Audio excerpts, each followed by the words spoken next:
Hi everybody, Dan Illman, Matt Bernier. The DRF Bets race of the day for Saturday, February the 3rd is the Holy Bull Stakes, a Grade 2 Kentucky Derby point race, and it's brought to you by DRF Bets. If you sign up right now for a new DRF Bets account, you can access a $200 free bet with no deposit required, and all you have to do is go to drf.com/join. Please use the promo code FREEBET09. This looks like a tremendously competitive race, Matt, as we take a look at the field for the Holy Bull at a 1.16 miles, short run to the first turn. Yeah, and that could really be a little bit of a concern for some of the other runners in here, simply because breaking from the outside, you don't have a heck of a lot of time to get into it. And I agree with you. I mean, I think you can make a case for almost all 11 of them. I'm not going to go quite that far, but I think there's a real case to be made for many of them. Friends, you can access free formulator past performances of this race on the Race of the Day event page on DRF.com. Download them and handicap along with us as we take this field in post-position order, beginning with the number 1 Enticed, 3-1 on the morning line. And this horse really ticks a lot of boxes on paper. A beautiful pedigree. That dam, It's Tricky, really could step. This horse is already a graded stakes winner in the hands of a fantastic trainer in Kieran McLaughlin, and exiting a win in the Kentucky Jockey Club, a race that's already produced 3 next out winners. Yeah, I was going to say, I mean, he really does check all the boxes. I suppose the only thing that's got to be a little bit of a concern is what are you going to get off the layoff? We haven't seen him for quite some time since that run in the Kentucky Jockey Club that was in November.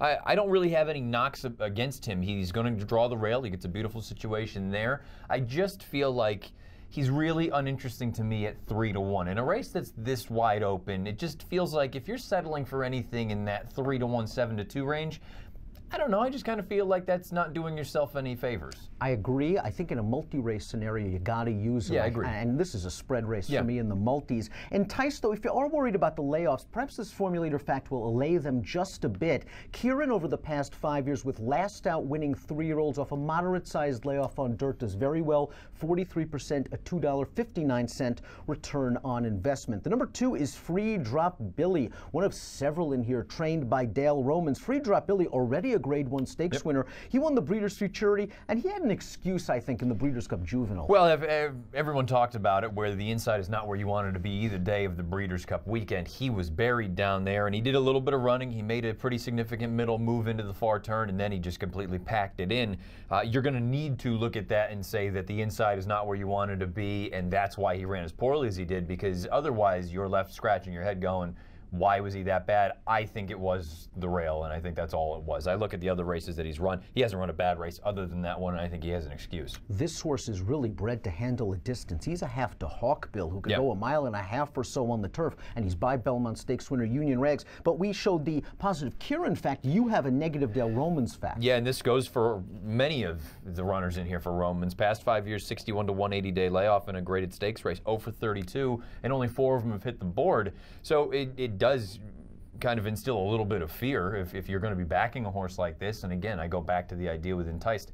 He's a fine horse. I have no knock. It's just I don't want anything too short price-wise, and I think the same certainly goes for a horse like this. Number 3 is Master Manipulator. This is a June foal, and it might have taken just this horse a long time to get going. He passed the 2-turn test last time out in a maiden race at Gulfstream, but it was a sealed, sloppy track, and I thought that track was really speed-friendly. And Master Manipulator kind of got away on the early lead. He was game in the stretch. He's got a nice pedigree. He's a half to Carolina, but I think this race is just tougher from a pace and class standpoint. Yeah, I agree 100%. I think that was a pretty serious sort of speed situation, where if he got out there, it carried that day at Gulfstream. He was a little bit early with the lead change. I think he's just going to go into an entirely different world here. I'm not saying that he can't win, but boy, he's going to need to up his game. Todd Pletcher sends out the 4 Audible. This is a New York bred that sold for $500,000. He's won his last 2 starts. He's just a really physically strong-looking horse. Last time out, it was an off-the-turf race. It was only a 4-horse field, but he won it very, very easily, and his Buyer's speed figures put him in the mix. Yeah, they certainly do. You know, when he broke his maiden 2 starts back, I thought it was just sort of a workmanlike performance. I wasn't blown away by it, but you have had a couple of next out winners, a 75 and a 59 from the 2nd and 3rd place finishers that day. I know it was a 4-horse field, but I really liked the way that he moved in that most recent start. I know it was off the turf, but it was just a scenario where his best stride was late, and I guess that's the interesting thing to me. I don't think he handles the turns particularly well. I think once he gets to the straight, he really extends.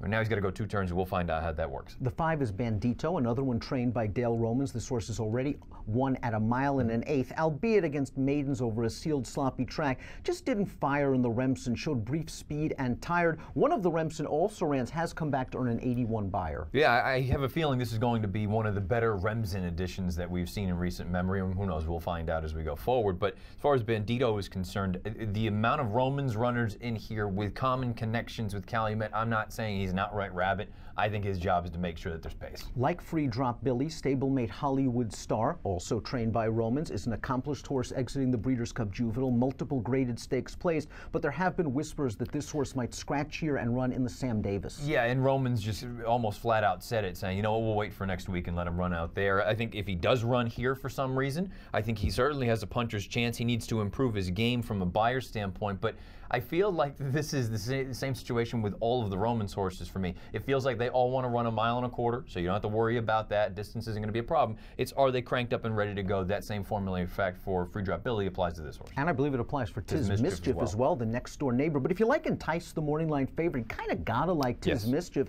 They finished heads apart in that Grade 2 Kentucky Jockey Club, and this horse has just improved as the distances have increased, and he's had an opportunity to stretch his legs around 2 turns. Boy, that running style worries me, though. He has no speed. That's always going to be the concern. You're at the mercy of pace and trip. We talk about it so often, particularly this time of year leading into a race like the Kentucky Derby. As far as the Holy Bull is concerned, I think he's going to get some pace to run at. I don't know about 1.16 miles. I think he's probably better even going a little bit longer.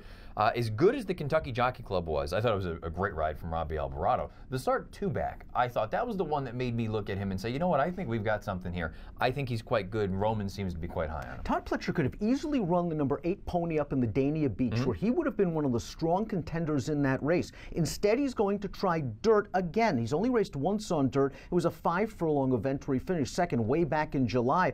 This horse, I think, is okay, but I'm not sure where he fits on dirt. I think he does drift slightly from that 8-1 morning line. Yeah, I would agree with that, and I also wonder, too, I believe the entire same outfit here, Calumet, Pletcher, they've got another runner in that Dania Beach, and I wonder if it's just a situation where maybe they're taking a shot, one, because they think this horse fits, but also, do you want to keep running your horses against one another? If you can split them up, split them up.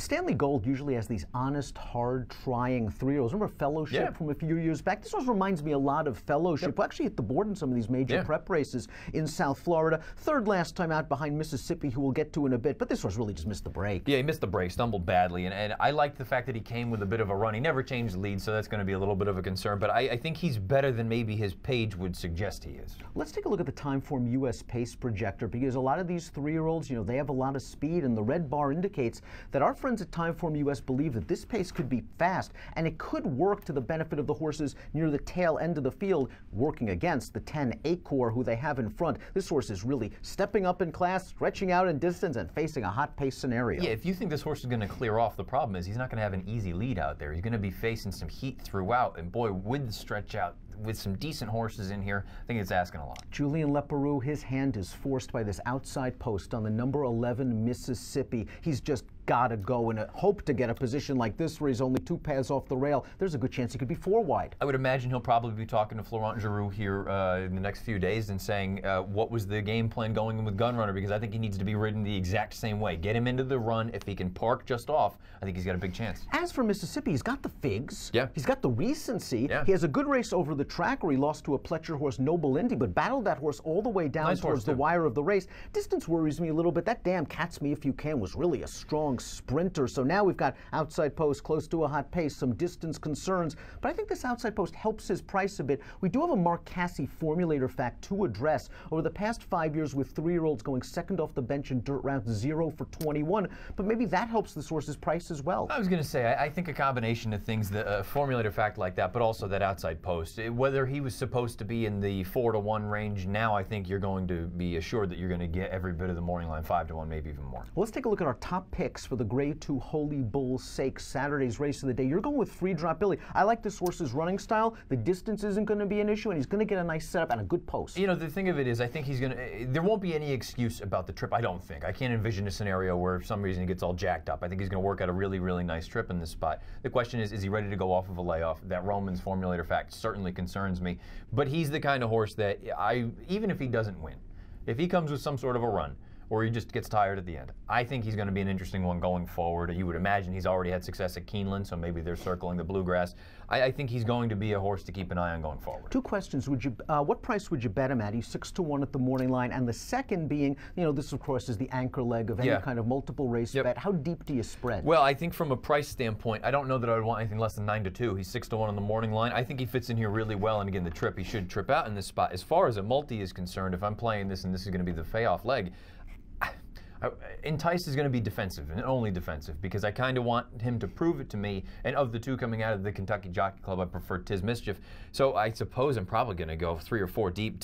Free Drop Billy, I'm going to use Audible. I also like Tiz Mischief. I'm assuming that Hollywood Star scratches. And I'll also use the 11 Mississippi. I'm going to go with the 11 Mississippi to win, but I need at least 5-1, which is his morning line price, before I play him to win. In multiple race wagers, I do want to go 4 deep. I have to use Entice because I do like a couple of longer priced horses, and we'll talk about those in the stakes previews this weekend as well. I'll use Enticed, I'll use Todd Pletcher's Audible, Tiz Mischief the 7, and of course my top pick, Mississippi. Matt's going in a single race standpoint, 2-4-11-7. I'm going 11-4-7 and 3 in the Holy Bull. Again, if you're playing from home, it's a really stellar card at Gulfstream Park on Saturday, and if you sign up for DRF Bets, you'll be rewarded with a $200 free bet, a stellar offer. No deposit required when you go to drf.com/join. Please use the promo code FREEBET09. What a remarkable race. We're on the road to the Kentucky Derby. Buddy. The Holy Bull is Saturday's DRF Bets race of the day, and there's an approximate post of 5:49 Eastern. Best of luck.